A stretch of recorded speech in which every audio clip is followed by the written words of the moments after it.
with Jagmeet Singh's announcement today, it's clear that the new Democratic Party of Canada is the only one offering people social, environmental, and economic justice. So if you were watching the news today, you saw that Jagmeet Singh and the NDP released their climate plan for the 2019 election. And really a climate plan that looks forward not just to the election, but to the next generation and more in Canadian politics. Because the NDP isn't just seeking to use climate change as an election strategy, but really looking to find a way to meld the party's traditional concerns with workers and social justice with the pressing climate needs that face Canada and the world.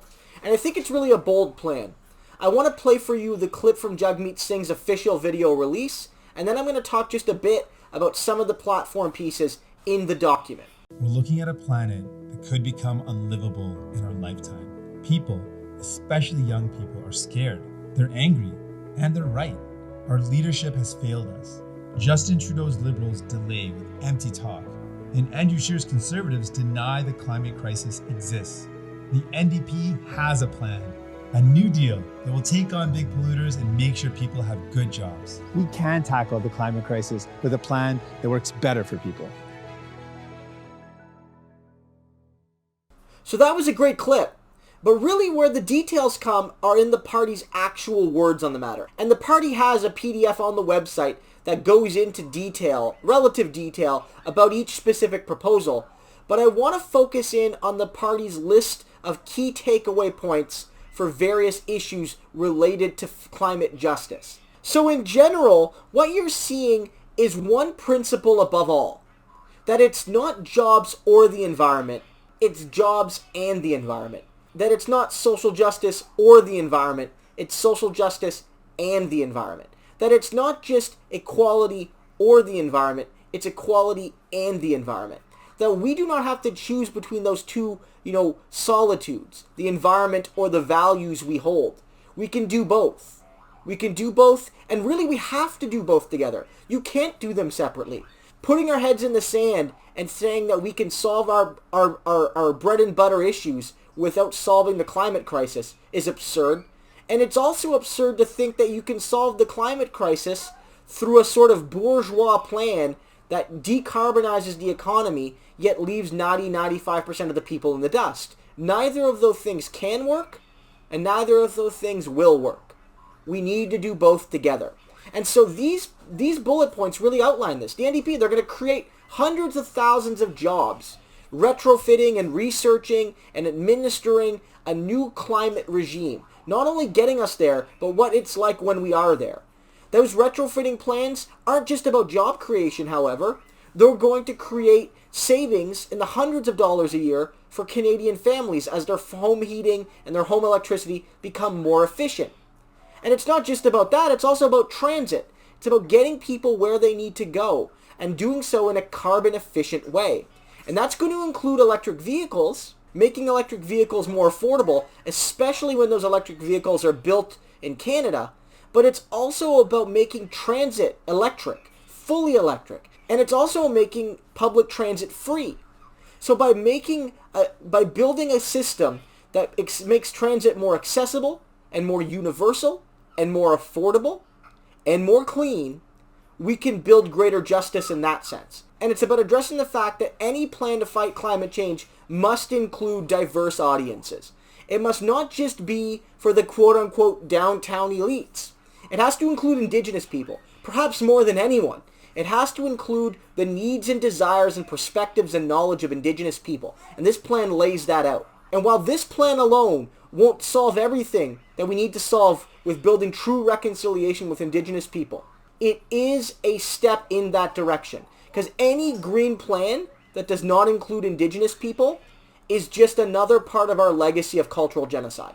And beyond that, it looks at helping communities all over the country. Communities that have been disproportionately affected by climate change due to flooding or fires or drought or what have you. There are communities that are suffering uniquely, and those communities need help. And I mean, this is based on the fact that we're going to make a priority shift. We're going to stop subsidizing and relying on those forms of production and energy generation that have caused real harm to the environment. So gone are single-use plastics. We're going to phase those out, and quickly. and gone are all fossil fuel subsidies. And that money can be reprioritized to building the green economy of tomorrow. And in addition to that, we're going to tax the rich. We're going to close tax loopholes. We're going to tax capital gains. And we're going to do the sorts of things we need to recognize that the wealthy, the 1%, more than anyone, have benefited for so long from climate injustice. And when it comes time for all of us to make sacrifices, it will be the wealthy who have to make the biggest sacrifices, and rightfully so. At the end of the day, however, what we have here is an incredibly important plan. It's not everything. There are limitations, of course, as there are with any major plan this size. But at the end of the day, this is the start of a Green New Deal in Canada, and it is incredibly exciting to see.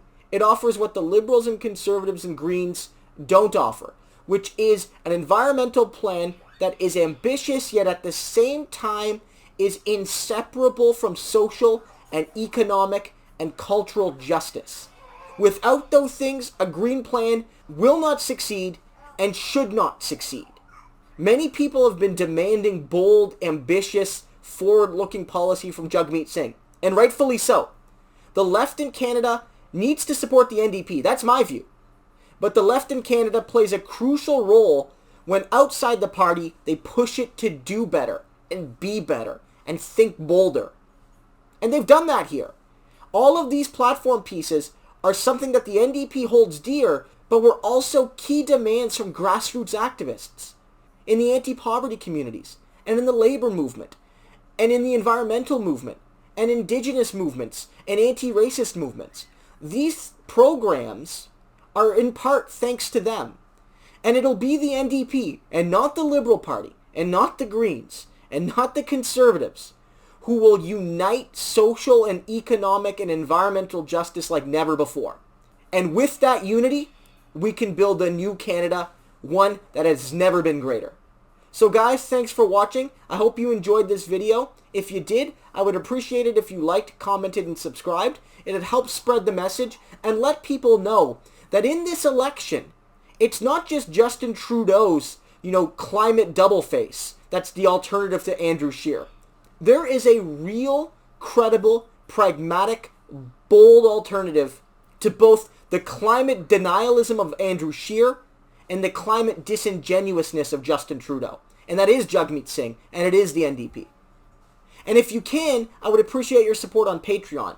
If you support me there, it'll help improve both the quality and quantity of videos, and it'll help to offer a progressive message on YouTube, which I feel, at least on the Canadian scene, is still something that's relatively new.